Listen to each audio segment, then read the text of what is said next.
We call ourselves the land of the free, yet we lock up more people than any other nation in the world, including China, which has a much larger population, than we do. And when we talk about the proportionality at which we incarcerate and per capita, we choose to lock up more people.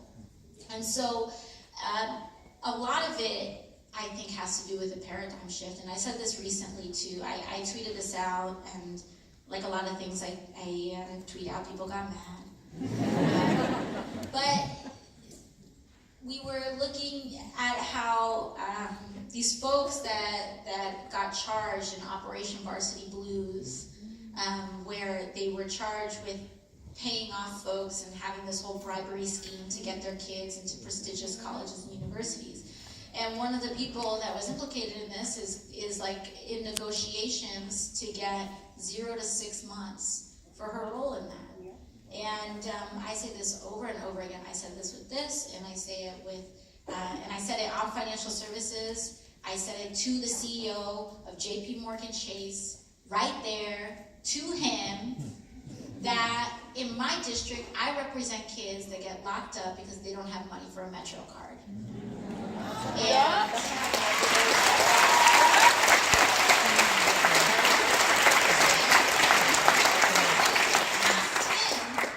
asked him, after saying that, I asked him, do you think your colleagues should have gone to jail for precipitating a crisis that cost 7.8 or 7.6 million foreclosures in the United States of America?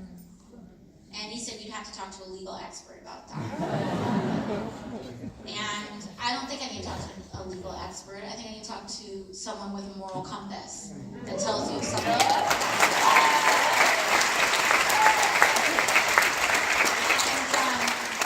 And so when it comes to our juvenile detention, and like I said with this situation with Operation Varsity Blues, is that we need to realize that the way that our criminal justice system has been structured is less about delivering justice sometimes. When you look at the proportionality of our sentencing and the way our court system works, and that is actually functioning as a class enforcement system.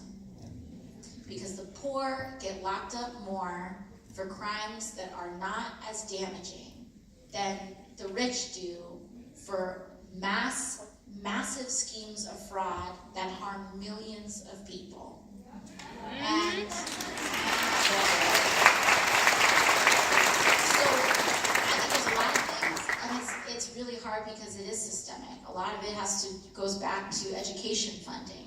The fact that your property taxes, that local property taxes fund a local school system, which causes the rich to run away from the poor, from the white to run away from the black, from the documented to run away from the undocumented. That system, that is the impact of our education system and how we fund our schools. And so what that does is that it creates zones of poverty, and then we have a criminal justice system that criminalizes poverty with jail time and all this other stuff.